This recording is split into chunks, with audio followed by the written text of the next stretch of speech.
जी नमस्कार साथियों। Good morning प्यारे दोस्तों। आज की जो हमारी क्लास है उसमें टॉपिक चल रहा है हमारा अव्यय और निपात। अव्यय के अंदर हम उसके 3 जो भेद है वो कंप्लीट कर चुके हैं। आज चौथा और लास्ट जो भेद है अव्यय का वो हमें कंप्लीट करना है। अव्यय के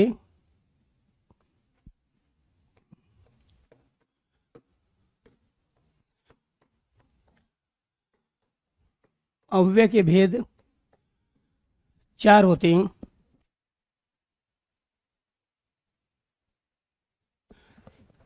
इसमें से आज हमें जो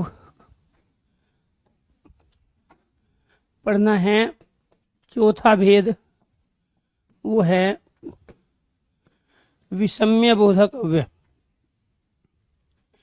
विषम्य बोधक अव्यय। विषम्य बोधक अव्यय की सबसे बड़ी पहचान हमारी है कि उसमें विषम्य चिन्ह का प्रयोग हम शब्द के साथ करते हैं और ये चिन्ह जहां लगा होता है वो अविकारी शब्द कहलाता है अर्थात अव्यय कहलाता है। तो विषम्य बोधक अव्यय में हम हर्ष, आश्चर्य, इन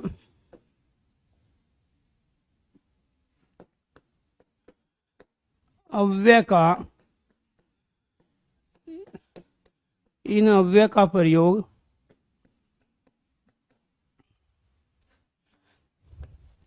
आश्चर्य, हर्ष, शोक, ग्लानि,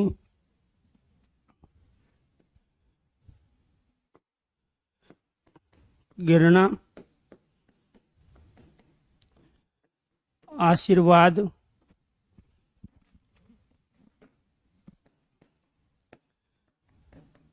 स्वीकृति तथा संबोधन के लिए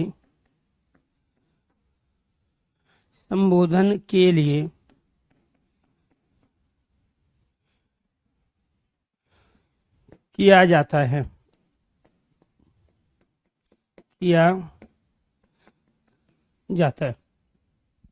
अगर मेरी आवाज आप तक क्लियर पहुंच रही हो और बोर्ड पे लिखी गई जो तमाम चीजें हैं वो क्लियर दिखाई दे रही हैं तो आप में से एक बार कुछ स्टूडेंट ओके कीजिए, यस कीजिए। जी जी जी जी, थैंक यू थैंक यू। तो यहां पर आपको यह ध्यान रखना है कि इसमें जो हम प्रयोग करते हैं वो आश्चर्य के लिए कुछ शब्दों का प्रयोग करते हैं, हर्ष के लिए कुछ शब्दों का प्रयोग करते हैं, शोक के लिए कुछ शब्दों का प्रयोग करते हैं, ग्लानि या घृणा के लिए भी हम कुछ शब्दों का प्रयोग करते हैं। जैसे जब आश्चर्य की बात करते हैं तो हम शाबाश,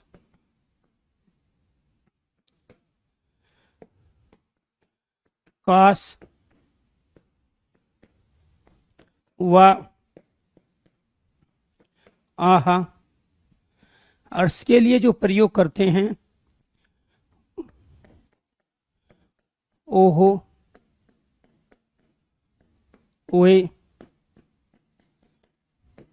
आहा,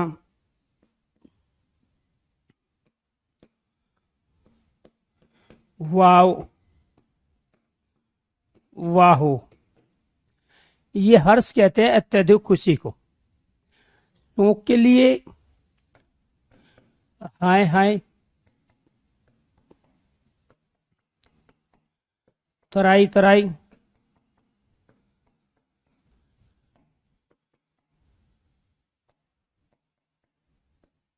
बाप रे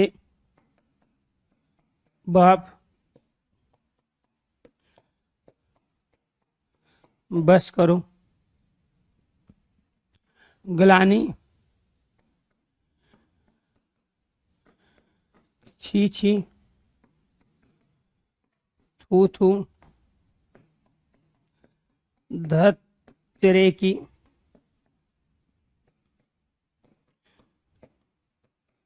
धिक्कार है। इनका हम शब्दों का प्रयोग करते हैं आश्चर्य, हर्ष, शोक और ग्लानि के लिए। आपसे 4 तरह के यहाँ से प्रश्न पूछे जाएंगे और उनमें से पर्टिकुलर शब्द दे के पूछा जाता है कि ये बताइए कि निम्नलिखित में से जो शाबाश है वो कौन सा अव्यय है। 4 ऑप्शन आपको मिलेंगे, क्रिया विशेषण अव्यय, संबंध बोधक अव्यय, समुच्चय बोधक और विषम्य बोधक। तो राइट आंसर आपका क्या हुआ, समुच्चय बोधक, ना कि विषम्य बोधक। तो राइट आंसर क्या हुआ हमारा, विषम्य बोधक अव्यय। दूसरी चीज आपको ये ध्यान रखनी है, अब तक जितने भी अव्यय हमने प्रयोग किए उनके साथ हमने विषम्य चिन्ह अर्थात संबोधन चिन्ह का प्रयोग किया ही नहीं था। लेकिन जब भी हम इनका प्रयोग करेंगे, अकेले शब्द का भी प्रयोग करेंगे, तो हमेशा इस चिन्ह के साथ इसका प्रयोग करेंगे। तो जब किसी भी शब्द के साथ ये चिन्ह लगा तो ये 2 बात की गारंटी देता है कि एक तो ये अपरिवर्तित अर्थात अविकारी अव्यय शब्द होगा और दूसरा ये इस बात की गारंटी देता है कि ये विषम्य बोधक अव्यय के रूप में प्रयुक्त होगा। तो जब जब आपको किसी भी शब्द के अंत में विषम्य अर्थात संबोधन चिन्ह दिखाई दे वो अव्यय है और उस अव्यय का नाम है विषम्य बोधक अव्यय। दूसरा क्वेश्चन पूछा जाएगा सेंटेंस देके, सेंटेंस देगा शाबाश आपने तो कमाल कर दिया, तो बताइए निम्नलिखित में से इसमें कौन सा शब्द अव्यय के रूप में प्रयुक्त हुआ है, या फिर ये पूरा सेंटेंस किस अव्यय से संबंधित है, या फिर ऊपर लिखेगा निम्नलिखित में से विषम्य बोधक अव्यय से संबंधित वाक्य की पहचान कीजिए। 4 आपको सेंटेंस देगा, उन 4 सेंटेंस में से कोई एक सेंटेंस में प्यारे दोस्तों आश्चर्य, हर्ष, शोक, ग्लानि, घृणा का प्रयोग करेगा। क्लियर। तो ये जो शब्द है, फिर आपसे तीसरा जो क्वेश्चन पूछेगा, एक तो आपको शब्द देके अव्यय पूछ लेना, अव्यय देके शब्द पूछ लेना, एक सेंटेंस देके अव्यय पूछना या अव्यय देके सेंटेंस पूछना, और तीसरा जो देगा आपसे क्वेश्चन, वो क्वेश्चन ये रहेगा कि निम्नलिखित में से शाबाश का प्रयोग किस लिए किया जाता है, आश्चर्य के लिए, हर्ष के लिए, शोक के लिए। या फिर आपसे पूछ लेगा निम्नलिखित में से जो ऑप्शन दिए गए हैं 4, उन 4 ऑप्शन में शोक को प्रकट करने वाला विकल्प बताइए कौन सा है, शोक को प्रकट करने वाला शब्द बताइए कौन सा है। तो ये अलग अलग तरह के क्वेश्चंस की वैरायटी हमारे यहाँ से बनती है। इसके अलावा भी हम आशीर्वाद के लिए शब्दों का प्रयोग करते हैं। आशीर्वाद, इसके साथ स्वीकृति और संबोधन। तो यहां आपको ये ध्यान रखना है, आशीर्वाद के लिए जिनका हम प्रयोग करते हैं, जीते रहो,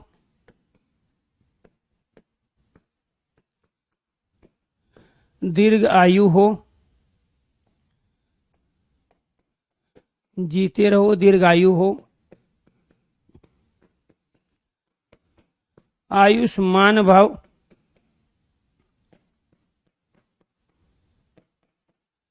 सौभाग्यवती भव,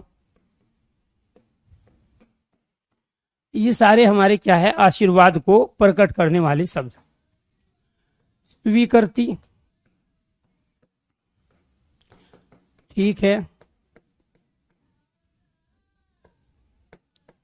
अच्छा, अच्छा, ठीक है,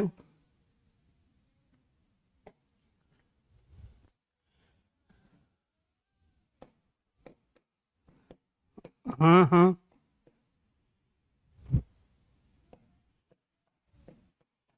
यस, संबोधन, ए, अरे, अजी, हे, हेलो। इन सब शब्दों का प्रयोग हम आशीर्वाद, स्वीकृति और संबोधन के लिए भी करते हैं। तो यहाँ पर सबसे महत्वपूर्ण और डिफिकल्ट क्वेश्चन है कि किस शब्द का प्रयोग संबोधन के लिए होता है, किस शब्द का प्रयोग स्वीकृति के लिए अथवा स्वीकार्यता के लिए होता है, और किस शब्द के लिए, प्यारे दोस्तों, आशीर्वाद के सेंस में किस शब्द का प्रयोग होता है। जी, यहां तक चीजें क्लियर हैं। मेरी तबीयत बिल्कुल भी ठीक नहीं है, बुखार है, लेकिन फिर भी आप मजे से पढ़ा रहे हो, आप मजे से पढ़ रहे हो और मैं मजे से पढ़ा रहा हूं, क्योंकि मुझे ये पता है कि मैं आपको पढ़ा के ही ठीक होऊंगा, दवाई ठीक नहीं करेगी जल्दी। तो इसीलिए थोड़ा सा सीरियस होके पढ़ना है, ठीक है। कहीं डाउट बने तो डाउट भी हो, बोलने की हिम्मत नहीं हो रही है। 3-4 दिन से न तबीयत सही है और न ज्यादा खराब है, तो ये वायरल चल रहा है, उसकी चपेट में हम भी आ गए। आशीर्वाद के अंतर्गत जीते रहो, दीर्घायु हो, आयुष्मान भव, सौभाग्यवती भव, सौभाग्यवती भाव का प्रयोग किया जाता है स्त्रियों के लिए, आयुष्मान भाव का प्रयोग किया जाता है पुरुषों के लिए, दीर्घ आयु का प्रयोग किया जाता है सभी के लिए, पुरुष और स्त्री के लिए। जीते रहो, ये सारे के सारे हमारे अविकारी शब्द है, अव्यय है। क्यों? क्योंकि आप इनको किसी लिंग, वचन, काल, कारक में परिवर्तित नहीं कर सकते। स्वीकृति, ठीक है, अच्छा। अभी इस अच्छे का प्रयोग हम विशेषण के रूप में भी करते हैं, ये आपको ध्यान रखना है, और ये अच्छा संज्ञा के रूप में भी प्रयुक्त होता है, और ये अच्छा अव्यय के रूप में भी प्रयुक्त होता है। तो यही सबसे बड़ा है, क्योंकि वहां वो देगा कि 4 सेंटेंस दे के पूछ लेगा कि निम्नलिखित में से किसमें अच्छा शब्द का प्रयोग अव्यय के रूप में हुआ है। तो ठीक है, अच्छा, अच्छा, ठीक है, हाँ हाँ, यस, ये सब क्या है? स्वीकृति के लिए। संबोधन क्या है? ए, अरे, अजी, हे, हेलो, ये सारे के सारे क्या कहलाए हमारे? ये संबोधन कहलाए। तो ये इस रूप में आपको ये ध्यान रखना है कि हम विषम्य बोधक अव्यय का जो प्रयोग कर रहे हैं दोस्तों, वो हम किस किस के लिए करते हैं, ये चीज ज्यादा जरूरी है। एक तो हर्ष के लिए, दूसरा आश्चर्य के लिए, शोक के लिए, ग्लानि और घृणा, इसको गिल्टी भी कहते हैं, आशीर्वाद के लिए प्रयोग करते हैं, स्वीकृति के लिए प्रयोग करते हैं, और संबोधन के लिए प्रयोग करते हैं। अब दूसरे क्वेश्चन क्या बना? निम्नलिखित में से विषम्य बोधक अव्यय का प्रयोग किस लिए नहीं होता है? तो ये भी क्वेश्चन बनता है। तो उसी के आधार पे चीजों को आप सही से पहचानोगे कि संबोधन, स्वीकृति और आशीर्वाद। क्लियर? इसके अलावा यहां से सेंटेंस दे के आपसे क्वेश्चन पूछा जाएगा, उस सेंटेंस में आपको बताना है कि किस अव्यय का प्रयोग किया, किसमें आश्चर्य का है, किसमें संबोधन का है, किसमें आशीर्वाद का है।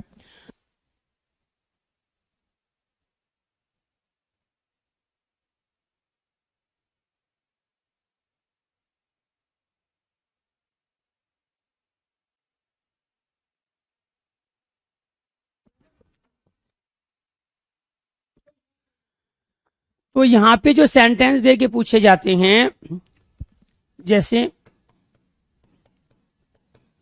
शाबाश,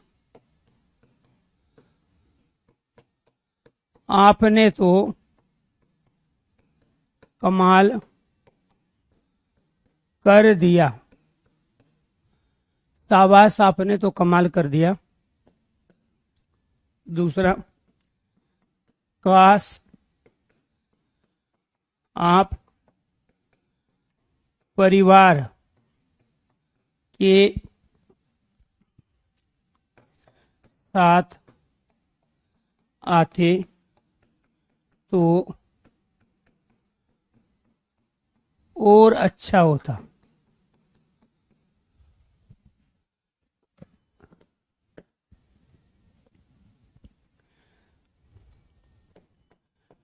अजी, आप सुनते ही नहीं हो।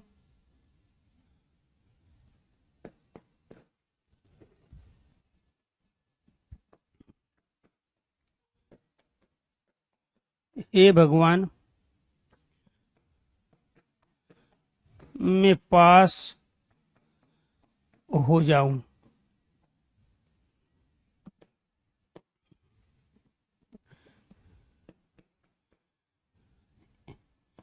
ये आपको ही बुला रहे हैं। अरे इधर आओ। इस तरीके से सेंटेंस देके, वाक्य देके आपको ये ध्यान रखना है, आपसे पूछा जाएगा कि इनमें से कौन सा वाक्य विषम्य बोधक अव्यय से संबंधित है। दूसरा आपको ये ध्यान रखना है कि इसमें से अव्यय शब्द बताइए सेंटेंस में कौन सा है, निपात शब्द बताइए कौन सा है, अविकारी शब्द की पहचान कीजिए। इस तरीके से भी प्रश्न अर्थात क्वेश्चन पूछे जाते हैं। तो यहाँ शाबाश, आपने तो कमाल कर दिया। तो ये जो शाबाश है ये अविकारी शब्द है, अव्यय। ये काश अविकारी शब्द है, अव्यय। अजी, हे भगवान, ए और अरे, ये सारे के सारे क्या है, हमारे अविकारी शब्द अर्थात अव्यय के रूप में प्रयोग हुए। पहचानोगे कैसे?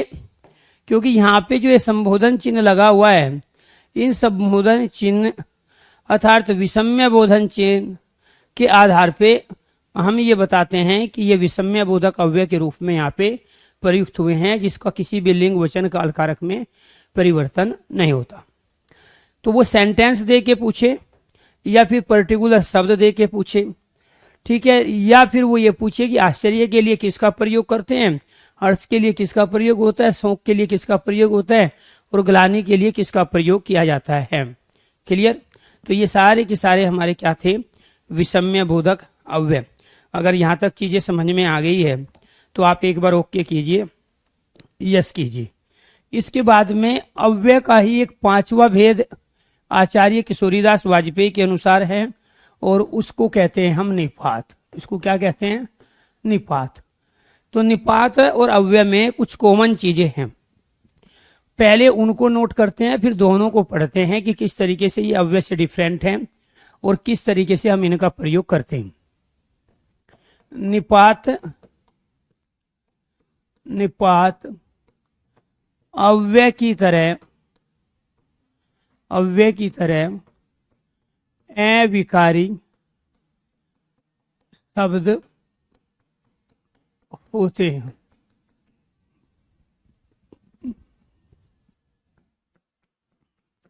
निपात का प्रयोग, निपात का प्रयोग वाक्य में बल या प्रभाव उत्पन्न करने के लिए किया जाता है।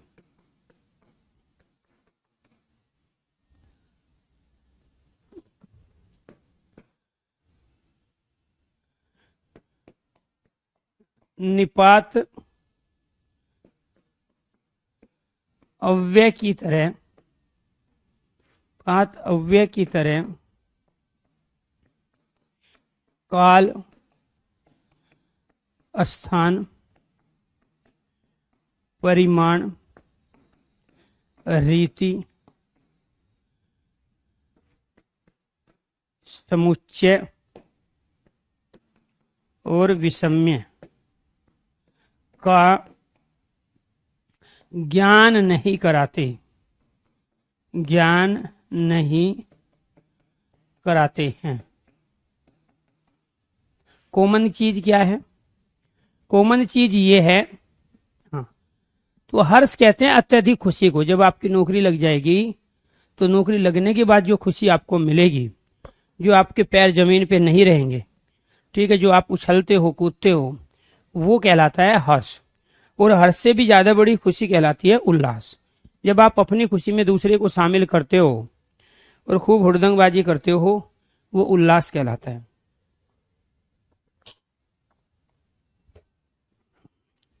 तो यहां आपको ये ध्यान रखना है कि निपात और अव्यय में कॉमन चीज ये है दोस्तों कि ये दोनों ही अविकारी शब्द है, अपरिवर्तित शब्द है, अर्थात किसी भी लिंग वचन काल कारक में ये बदलते नहीं है। लेकिन दोनों में अंतर ये है, अव्यय का जो प्रयोग हम करते हैं वो काल, स्थान, परिमाण और रीति को बताने के लिए करते हैं, समुच्चय जोड़ने का काम करते हैं, विषम्य, आश्चर्य, हर्ष, शोक, ग्लानि, घृणा को बताने का काम करते हैं, जबकि निपात ये काम नहीं करते। तो यहां निपात अव्यय की तरह काल, स्थान, परिमाण, रीति, समुच्चय, विषम्य का ज्ञान नहीं कराते। तो फिर निपात क्या करते हैं? निपात का प्रयोग वाक्य में बल पर लाते हैं, प्रभाव उत्पन्न करते हैं। सेंटेंस में जिस शब्द के साथ हमने प्रयोग किया निपात का, तो निपात उसमें विशेषता उत्पन्न कर देते हैं, प्रभाव उत्पन्न कर देते हैं। जैसे यहां पे मैंने एक सेंटेंस प्रयोग किया, मैं यह काम कर सकता हूं, मैं यह काम कर सकता हूं। दूसरा सेंटेंस मैंने प्रयोग किया, मैं भी यह काम कर सकता हूं। दोनों सेंटेंस के अंतर को समझो। ऊपर वाले सेंटेंस में सामान्य बात कही गई है कि मैं यह काम कर सकता हूं, लेकिन यहां पर दूसरे वाले सेंटेंस में मैं भी यह काम कर सकता हूं, यह भी निपात है। और यह भी निपात इसलिए है क्योंकि ये किसी भी लिंग में, वचन में, काल कारक में परिवर्तित नहीं होगा, अर्थात अविकारी है। निपात अव्यय की तरह अविकारी शब्द होते हैं, अर्थात लिंग, वचन, काल कारक में परिवर्तित नहीं होते हैं। फिर कॉमन चीज अलग क्या था?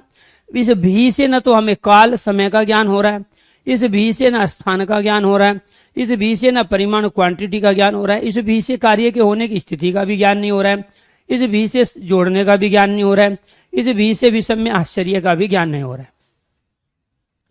तो निपात और अव्यय में कॉमन चीज है कि दोनों बदल देंगे नहीं, अविकारी है, अपरिवर्तित है। लेकिन इसका निपात का काम अलग है और अव्यय का काम किसी काल, स्थान, परिमाण, रीति, समुच्चय, विषम्य को बताने का है। जबकि निपात का काम जिस शब्द के साथ प्रयोग किया, किसके? मैं के साथ, तो मैं भी यह काम कर सकता हूं। अगर आप ये कह सकते हैं कि मैं ये काम कर सकता हूं, फिर मैंने अगर कह दिया कि मैं भी ये काम कर सकता हूं, तो आपकी बात हल्की हो गई और ये बात अपने आप में बलशाली हुई, प्रभाव उत्पन्न किया, विशेषता उत्पन्न किया। तो सेंटेंस में निपात शब्दों का प्रयोग जिस शब्द के साथ किया जाता है उस शब्द में प्रभाव उत्पन्न होता है, उस शब्द में विशेषता उत्पन्न होती है। क्लियर? तो ये क्या कहलाए हमारे? ये कहलाए निपात शब्द। अब इन निपातों में हम किस किस का प्रयोग करते हुए कौन कौन से शब्द हैं? जैसे आपने अभी एक भी लिया, तो साथ, तक, ने, ना, नी, नहीं, मत, मना करना, मना करना,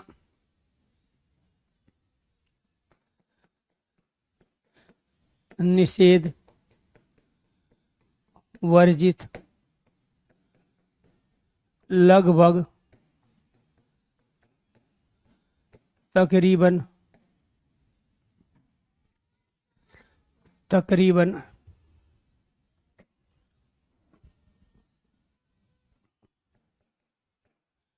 स्वयं, स्वतः, खुद,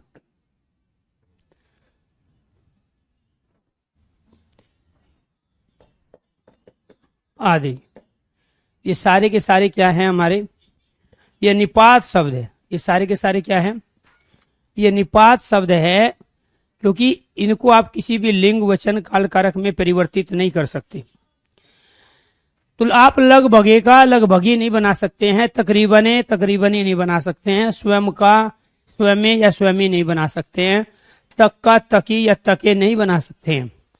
तो ये सारे के सारे क्या कहलाते हैं प्यारे दोस्तों, ये सारे के सारे कहलाते हैं हमारे निपात शब्द।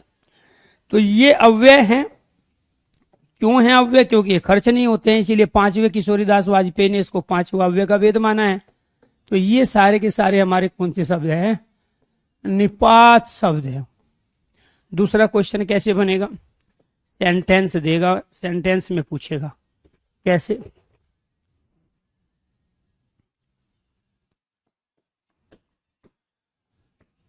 आप तो कमाल करते हो,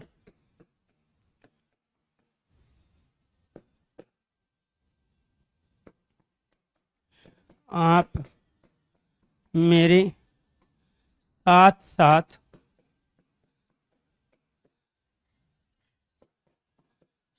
साथ लिखा करो।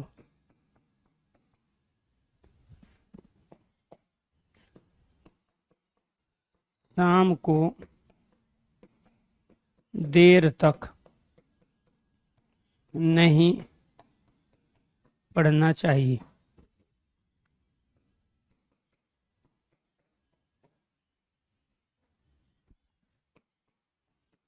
ने खुद सोया, ने मुझे सोने दिया।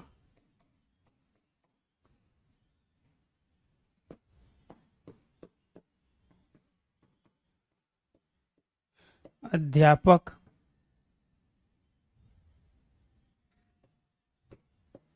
घर पर नहीं है।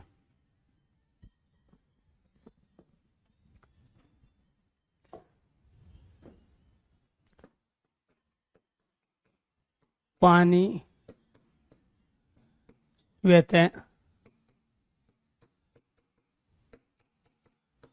बह जाएगा।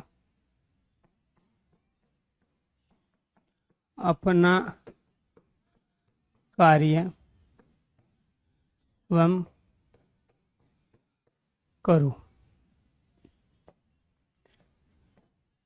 यहाँ गाड़ी खड़ी करना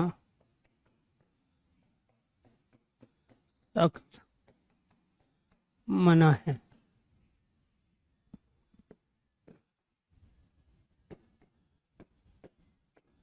धूम्रपान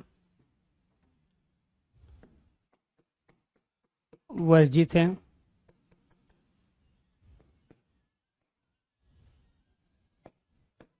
यहाँ से प्रवेश निषेध है। दोस्तों ये 10 सेंटेंस हैं और 10 के 10 सेंटेंसों में हमने निपात शब्दों का प्रयोग किया और ये चीज आप अच्छी तरह समझ चुके हो कि अव्यय की तरह ये किसी भी लिंग वचन काल कारक में परिवर्तित नहीं होते। आप तो कमाल करते हो, इसमें तो निपात है।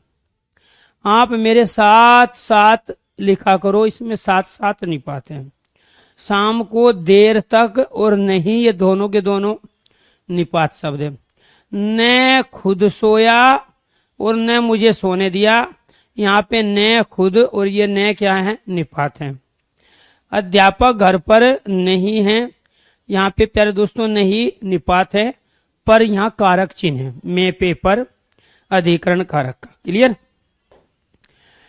पानी स्वतः बह जाएगा, स्वतः निपात है। अपना कार्य स्वयं करो, यहाँ स्वयं निपात है। यहाँ गाड़ी खड़ी करना सख्त मना है, तो यहाँ मना अपने आप में क्या है? निपात है। धूम्रपान वर्जित, यहाँ से प्रवेश निषेध, तो ये निषेध क्या है? निपात है।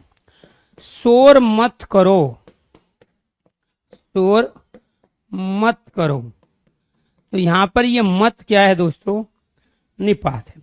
अब मत का मति या मते आप बना नहीं सकते, यहाँ पे निषेध का निषेधे निषेधी बना नहीं सकते। तो ये अव्यय के साथ इनका जो संबंध है वो यही है कि ये अव्यय की तरह है, किसी भी लिंग वचन काल कारक में परिवर्तन इनका नहीं किया जा सकता, अर्थात ये अविकारी शब्द है। इसीलिए आचार्य किशोरीदास वाजपेयी ने अव्यय के 5 भेद माने। अगर ऑप्शन में 5 भी और 4 भी और आपसे पूछा जा रहा है कि अव्यय के प्रकार बताइए, अव्यय के भेद बताइए, तो राइट आंसर है 5।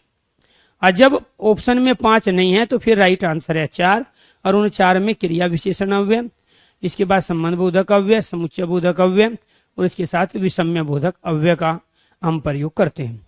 और पांचवा अव्यय जो है, वो पांचवा अव्यय क्या है हमारा? पांचवा अव्यय है निपात। क्लियर? तो ये आपको ध्यान रखना। पढ़ाने की हिम्मत है नहीं, अब मैं क्वेश्चन की आपको प्रैक्टिस करवा देता हूं। आपसे 1 मिनट लूंगा, ठीक है? जो अव्यय और निपात वाला जो टॉपिक है, इसकी प्रैक्टिस कर लेते हैं। मैं पीडीएफ लगवा लेता हूं तब तक, ठीक है? आप वेट करना इसके केवल 1 मिनट के लिए।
जी, तो ये कुछ क्वेश्चंस है दोस्तों।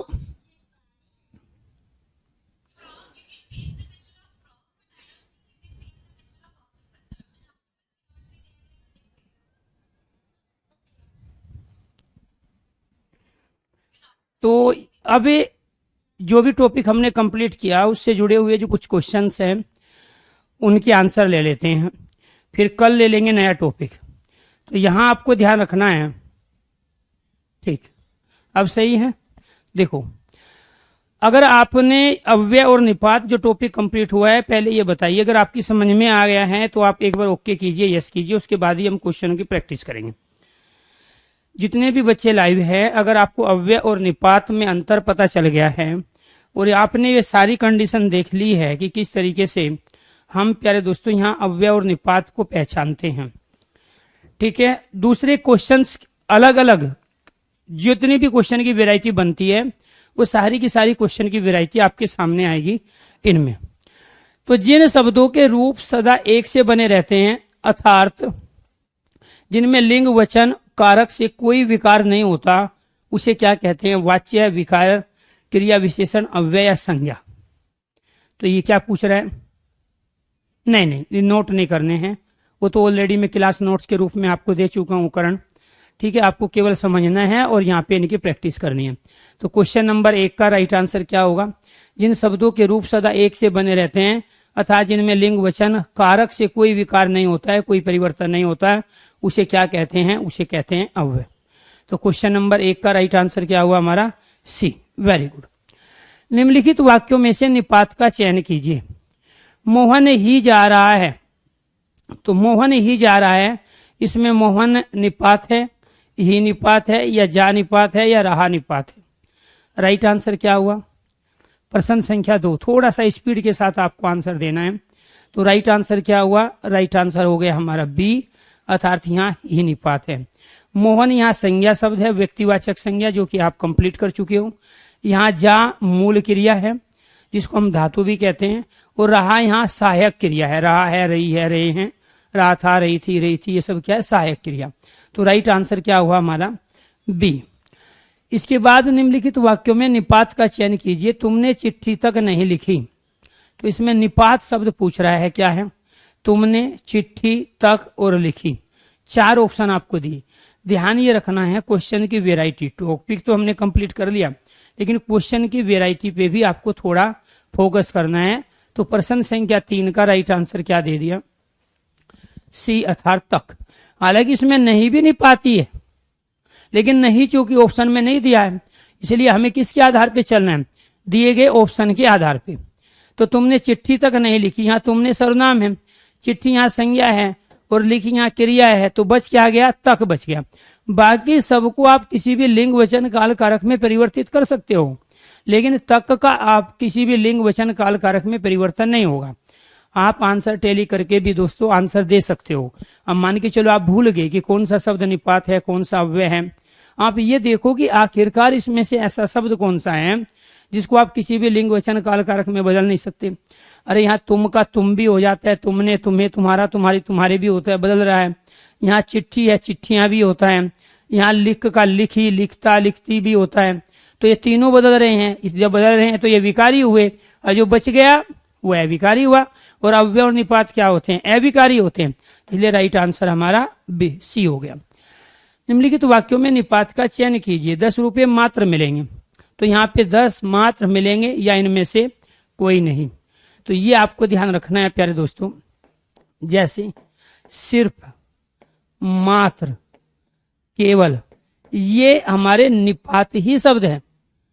ये शब्द क्या है हमारे? सिर्फ भी, मात्र भी और केवल भी क्या कहलाते हैं हमारे? तो राइट आंसर।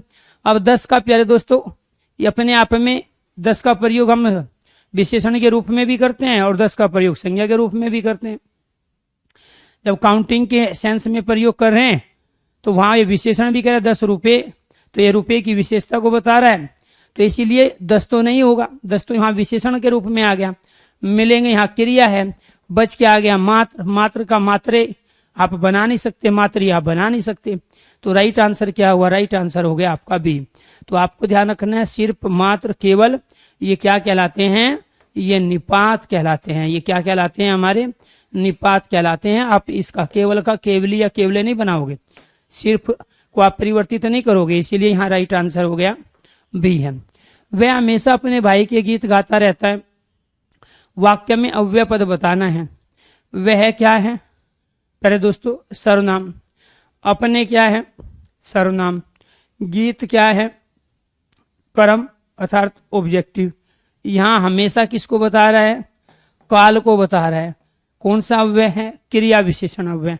क्रिया विशेषण अव्यय में भी कौन सा है? कालवाची है, क्योंकि ये क्या है? सदा, हमेशा, सदैव, ये क्या कहलाता है?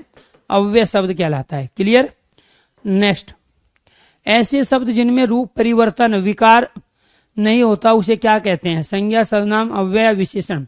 संज्ञा में भी रूप परिवर्तन होता है, सर्वनाम में भी होता है, विशेषण में भी होता है, लेकिन जिसमें नहीं होता वो क्या है? क्वेश्चन नंबर 6 है। थोड़ा आंसर है, हाँ स्पीड के साथ आप आंसर दीजिए। तो राइट आंसर क्या हुआ? Right answer C. ठीक है, तो ये अव्यय शब्द कभी भी परिवर्तित नहीं होते। एक पद वाक्यांश या उपवाक्य का संबंध दूसरे पद वाक्यांश या उपवाक्य से जोड़ने वाले अव्यय को क्या कहते हैं?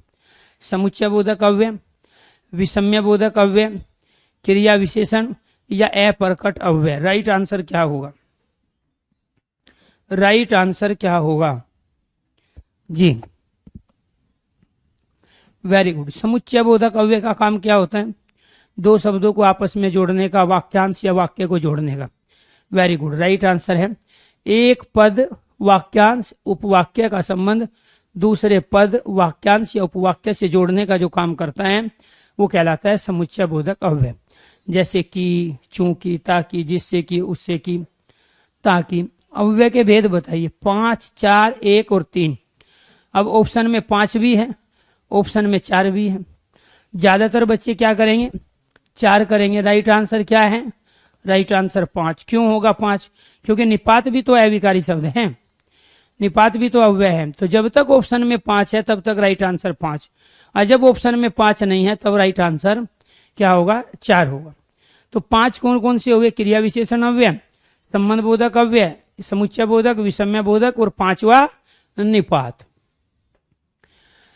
कविता और गीता एक कक्षा में पढ़ती है, वाक्य में कौन सा अव्यय है?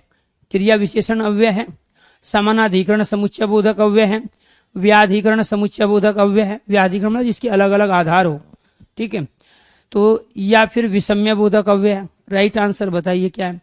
जब समुच्चय बोधक अव्यय के दोनों भेद दिए हो तो फिर आपको ये देखना है अगर वो समुच्चय बोधक अव्यय है तो वो किस भेद के अंतर्गत आएगा। क्लियर? और ये आपको बता चुके हैं, ठीक है। तो ये क्या है? कविता और गीता एक कक्षा में पढ़ती है। आपको बताया गया है और, व, या और अथवा, ये क्या कहलाते हैं? समान आधार को जोड़ने वाले अव्यय। तो समान आधार क्या है? कविता और गीता दोनों स्त्रीलिंग हैं, एक वचन है, जोड़ रहे हैं, समान आधार हो गया, इसलिए राइट आंसर हो गया बी। जब शब्दों को आपस में जोड़ा जाए, जब पदों को आपस में जोड़ा जाए और उनका समान आधार दिखाया जाता हो तो वहां हम समानाधिकरण समुच्चय बोधक अव्यय का प्रयोग करते हैं। और जब अलग अलग वाक्यों को, अलग अलग क्रियाओं को जोड़ रहे हो तो वहां हम व्याधिकरण समुच्चय बोधक अव्यय का प्रयोग करते हैं। वाह, आज तो मौसम कितना सुहाना है। वाक्य में रेखांकित शब्द में कौन सा अव्यय है? वाह क्या है दोस्तों? अव्यय। ये पूछ रहा है कि ये क्रिया विशेषण है, संबंध है, समुच्चय है, विषम्य है। अव्यय के जो 4 भेद होते हैं वो आपके सामने दिए।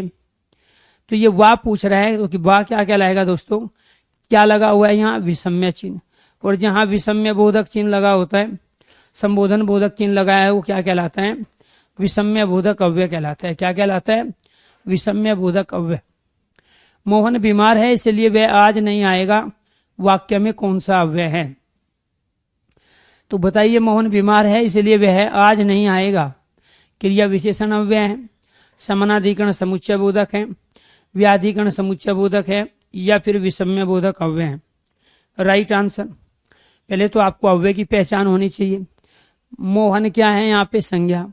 बीमार क्या है? यहाँ विशेषण है। क्या है? यहाँ सहायक क्रिया। यहाँ वह क्या है? सर्वनाम। आज क्या है? यहाँ पे अव्यय। कौन सा? क्रिया विशेषण अव्यय, कालवाची। नहीं क्या है यहाँ निपात, आएगा क्या है यहाँ क्रिया, बच क्या गया इसलिए, तो इसलिए क्या कहलाया यहाँ पे व्याधिकरण समुच्चय बोधक अव्यय।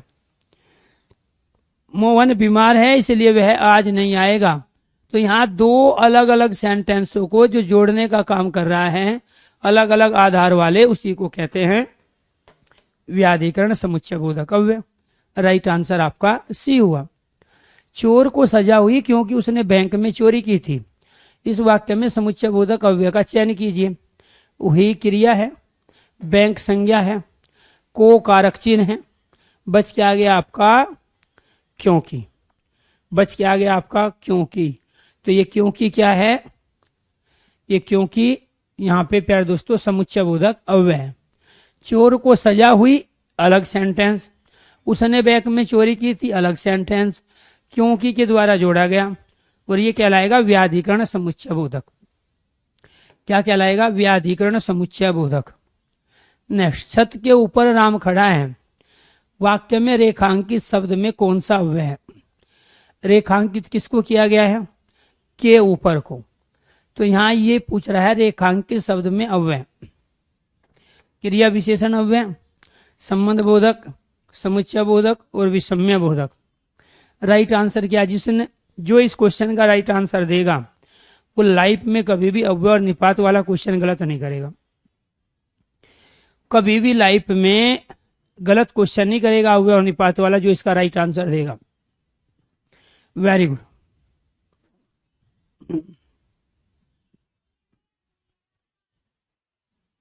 जी जी हाँ, उसी को व्याधिकरण कहते हैं या स्थानाधिकरण को। उसमें क्या है, व्याधिकरण का ही दूसरा नाम स्थानाधिकरण है। क्लियर, क्योंकि उसमें दो अलग अलग आधार स्थान का हम प्रयोग करते हैं। Very good. राइट आंसर है संबंध बोधक। ये जिन्होंने आंसर दिया है वो सब गलत है। यहां छत के ऊपर राम खड़ा है। आपको बताया गया जब भी किसी कारक चिन्ह के साथ हम किसी भी अव्यय का प्रयोग करते हैं, कालवाची, स्थानवाची, परिमाणवाची, रीतिवाची, तो वो क्रिया विशेषण अव्यय ना होकर संबंध बोधक अव्यय बन जाता है। दूसरा, आपको यह भी बताया गया है कि जब भी संज्ञा या सर्वनाम के साथ हम सेंटेंस में किसी अव्यय का प्रयोग करते हैं तो वो उस संज्ञा या सर्वनाम के साथ अपने संबंध को प्रकट करता है। तो इसलिए ये क्रिया विशेषण अव्यय नहीं है, ये संबंध बोधक अव्यय है, क्योंकि यहाँ छत संज्ञा है और यहाँ के क्या है, कारक चिन्ह है, परसर्ग है। और आपको ये अंतर बताया गया था कि क्रिया विशेषण और संबंध बोधक अव्यय में कॉमन चीज ये है कि जितने भी क्रिया विशेषण अव्यय है वे सारे के सारे संबंध बोधक अव्यय। बस अंतर इतना है कि जब वो क्रिया के साथ होंगे वो क्रिया विशेषण कहलाएंगे, और जब वो किसी संज्ञा, सर्वनाम या कारक चिन्ह के साथ प्रयोग होंगे तो वो संबंध बोधक अव्यय कहलाएंगे। क्या कहलाएंगे, संबंध बोधक अव्यय कहलाएंगे। निम्नलिखित वाक्य को विकल्प में दिए गए कालवाचक क्रिया विशेषण अव्यय से पूर्ण करें। बताइए जी, कालवाची क्रिया विशेषण अव्यय से पूर्ण करना है। तुम उदयपुर जाओगे, तुम उदयपुर कहाँ जाओगे, कब जाओगे, किस प्रकार जाओगे, बारी बारी से जाओगे। बताइए, पहले तो बहुत सारे तो बच्चे क्वेश्चन ही नहीं समझेंगे, ठीक है, बहुत सारे बच्चे क्वेश्चन ही नहीं समझेंगे। ठीक, चलो वेरी गुड। जी जी, तो ये क्या कह रहा है, कालवाची, ये कहाँ क्या है, स्थान, इस प्रकार क्या है, स्थिति, बारी बारी क्या है, स्थिति, रीति। ये काल पूछ रहा है, काल क्या है यहाँ, कब। तो तुम उदयपुर कब जाओगे, तो यहाँ क्या आएगा, कब आएगा। Right answer B. निम्नलिखित वाक्य में रेखांकित शब्द में कौन सा क्रिया विशेषण अव्यय है। शेर जोर से दहाड़ रहा था, ये कालवाची है, स्थान है, रीति है, परिमाण है। क्रिया विशेषण चार प्रकार के होते हैं, काल, स्थान, परिमाण और रीतिवाची। चारों दे दिए ऑप्शन में। तो यहाँ ये पूछ रहा है जोर से दहाड़ रहा था, ये बताइए क्या है। तो राइट आंसर क्या होगा, काल है, स्थान है, रीति है, या फिर परिमाण है, क्वांटिटी को बता रहे हैं। राइट आंसर है कार्य के होने की स्थिति को बता रहे हैं, कार्य के होने के ढंग को बता रहे हैं। जोर से, धीरे से, तेज, जल्दी, ये सब क्या है? शीघ्र, अति शीघ्र, एकदम, एकाएक, अचानक से, ऐसा, ये सब क्या है? कार्य के होने की स्थिति, कार्य के होने के तरीके को बता रहा है। राइट आंसर क्या हुआ? रीतिवाची। यदि समय पर वर्षा होती तो धान की फसल भी अच्छी होती। वाक्य में रेखांकित शब्द में कौन सा अव्यय है? तो यहाँ क्या है? तो को रेखांकित किया गया। ये समानाधिकरण समुच्चय बोधक है, ये व्याधिकरण समुच्चय बोधक है। ध्यान रखना है, व्याधिकरण समुच्चय बोधक का ही दूसरा नाम स्थानाधिकरण समुच्चय बोधक है। ठीक है, दो अलग अलग स्थान, दो अलग अलग आधारों के बीच को जब हम जोड़ने का काम करते हैं किसी अव्यय के द्वारा, उसको हम व्याधिकरण अर्थात अलग अलग आधार वालों को जोड़ने के लिए, और स्थानाधिकरण अलग अलग स्थानों पर होने वाली क्रियाओं को जोड़ने के लिए प्रयुक्त करते हैं। विषम्य बोधक जो हर्ष आश्चर्य को बताए, या उपयुक्त में से कोई नहीं। राइट आंसर क्या हुआ? राइट आंसर, आप में से किसी भी बच्चे ने इसका आंसर अब तक सही नहीं दिया है। राइट आंसर है आपका उपयुक्त में से कोई नहीं, क्योंकि तो अभी आपको थोड़ी देर पहले बताया कि तो एक निपात अव्यय है। तो क्या है?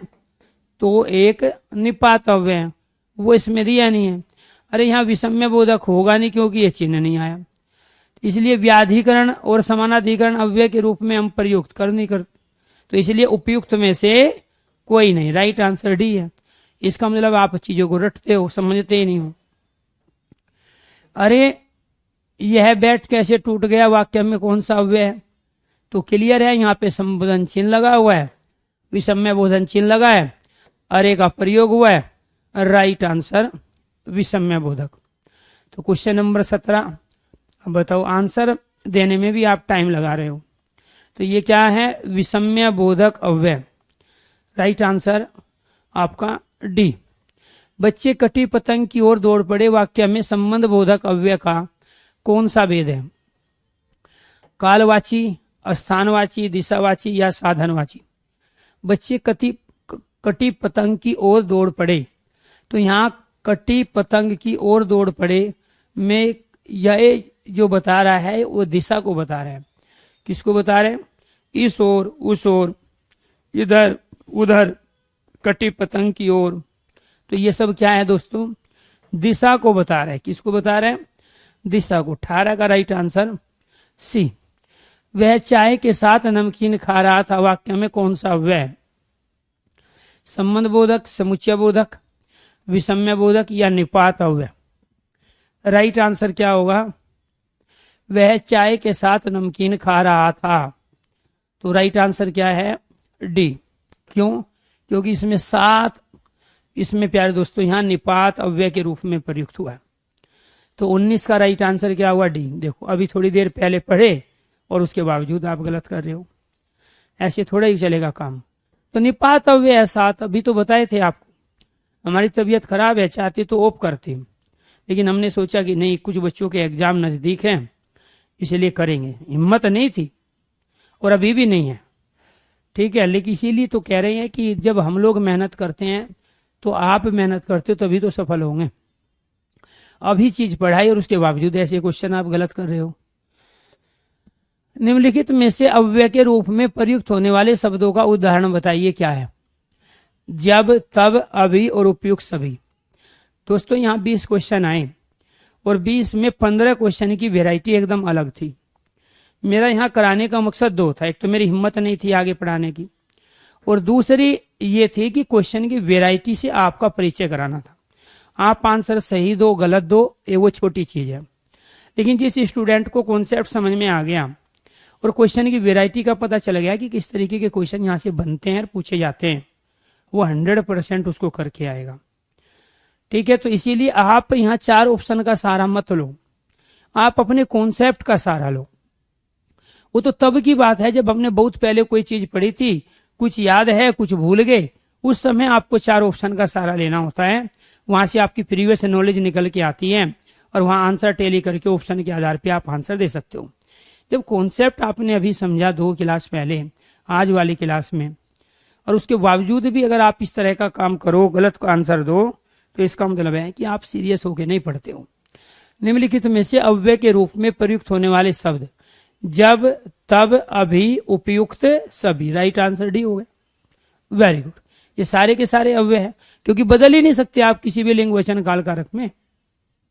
क्लियर। और ये सारे क्या थे? कालवाची थे, क्रिया विशेषण में जो आते हैं।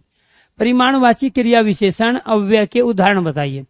परिमाणवाचक क्रिया विशेषण के उदाहरण, थोड़ा, अधिक, कितना या उपयुक्त, सभी। बताइए जी। परिमाणवाची, परिमाण क्या है? क्वांटिटी, मात्रा को जो बताए। तो जो मात्रा को बता रहा है वो क्या है? सारे है। कितना, अधिक, थोड़ा, ये सारे क्वांटिटी, मात्रा को बता रहे हैं। किसी भी लिंग वचन काल कारक में परिवर्तित भी नहीं होते। अर्थ के अनुसार क्रिया विशेषणों के कितने भेद होते हैं? तो क्रिया विशेषणों के कितने भेद होते हैं? अर्थ के अनुसार कितने पढ़ाए आपको? कालवाची, स्थानवाची, परिमाणवाची और रीतिवाची। तो अर्थ के अनुसार क्रिया विशेषणों के भेद कितने हुए? राइट आंसर आपका सी, 4 हो गए। काल, स्थान, परिमाण और रीति। स्थानवाचक क्रिया विशेषण का भेद बताइए। स्थितिवाचक, दिशावाचक। स्थानवाची कितने प्रकार के होते हैं? 2 प्रकार के। एक तो जो स्थिति को बताएगा और दूसरा जो दिशा को बताएगा, जैसे इस ओर, उस ओर, इधर, उधर, ठीक है। और एक स्थिति को बताएगा। तो यहाँ क्या हुआ? 1 और 2 दोनों। राइट आंसर 23 का राइट आंसर क्या हुआ? स्थिति और दिशा दोनों ही स्थानवाचक क्रिया विशेषण के भेद है। जो अविकारी शब्द हमारे मन में हर्ष, शोक, घृणा, प्रशंसा आदि भावों को व्यक्त करते हैं, उन्हें क्या कहते हैं? अविकारी का मतलब क्या हुआ? जो किसी भी लिंग वचन काल कारक में परिवर्तित ना हो। जो हमारे मन में हर्ष का, शोक का, घृणा का, प्रशंसा, हर्ष कहते हैं अत्यधिक खुशी को, शोक कहते हैं दुख को, अत्यधिक दुख को, घृणा कहते हैं गिल्टी, ग्लानि को, प्रशंसा। प्यारे दोस्तों, इन सब का जो भाव व्यक्त करते हैं वो क्या कहलाते हैं? हमारे विषम्य बोधक अव्यय। राइट आंसर क्या हुआ? 24 का डी। दिन भर वर्षा होती है, वाक्य में रेखांकित शब्द में कौन सा क्रिया विशेषण है? दिन भर वर्षा होती है, क्रिया विशेषण अव्यय, संबंध बोधक, समुच्चय बोधक या विषम्य बोधक? तो दिन भर वर्षा होती है, इसमें यहाँ प्यारे दोस्तों वर्षा होती है, तो ये क्या बता रहा है? दिन भर। तो ये दिन, रात, ये क्या बताए थे आपको? हाँ, यूजीसी नेट का बैच ऑफलाइन तो लेके आते हैं नीरज, ऑनलाइन यूजीसी नेट का बैच नहीं लाएंगे। हाँ, ऑफलाइन पढ़ाते हैं, उसमें बैच है। तो दिन भर है, तो आपको ये ध्यान रखना है, ये क्या कहलाया प्यारे दोस्तों? क्रिया की विशेषता को बता रहा है, इसीलिए कहलाया आपका क्रिया विशेषण। और वो भी कौन सा? कालवाची। आगे, जो अव्यय क्रिया की विशेषता ने बताकर एक वाक्य का संबंध दूसरे वाक्य से मिलता है, उसे क्या कहते हैं? समुच्चय बोधक, क्रिया विशेषण, निपात या उपयुक्त में से कोई नहीं।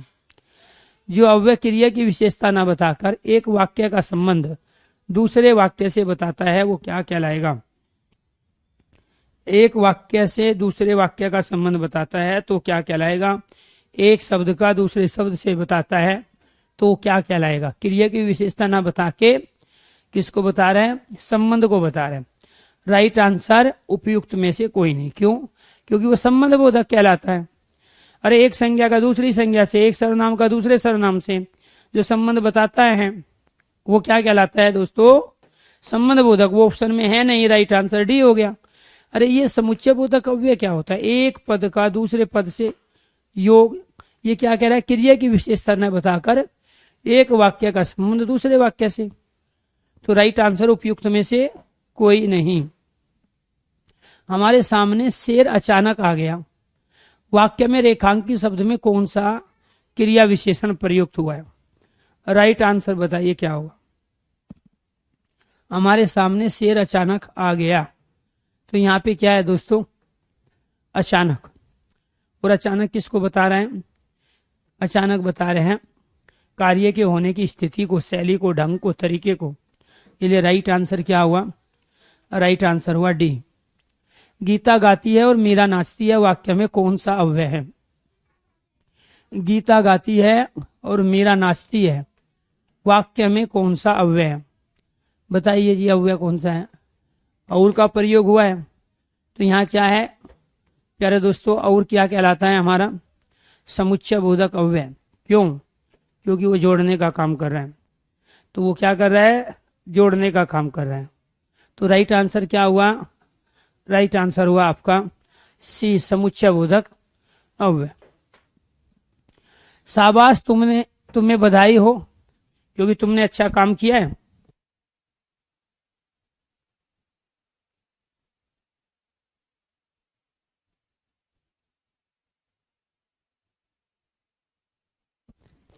शाबाश, तुम्हें बधाई हो। तो क्या है शाबाश? विषम्य बोधक चिन्ह लगा है। राइट आंसर हुआ आपका ए। Very good. तुम तो कल जयपुर जाने वाले थे, वाक्य में रेखांकित शब्द कौन सा अव्यय है?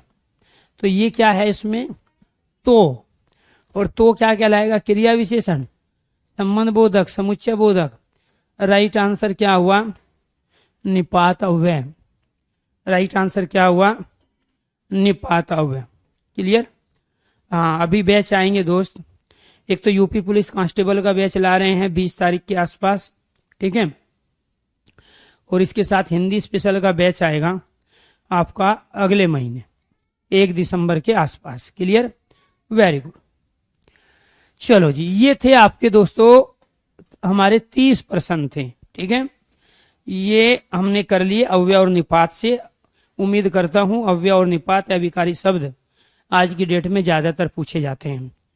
अगर ईमानदारी से आपको ने जो आंसर दिए, ज्यादातर क्वेश्चन के आंसर सही दिए, 1-2 क्वेश्चन को छोड़ के, तो इससे साबित होता है कि जो भी मेरी तबीयत कल खराब थी, आज जो भी मैंने पढ़ाया, आप बीमारी में भी ढंग से पढ़े हो मेरे से, और मैं भी चीजों को समझा। मैं अपनी संतुष्टि के लिए आज क्वेश्चन कराया हूँ ईमानदारी से।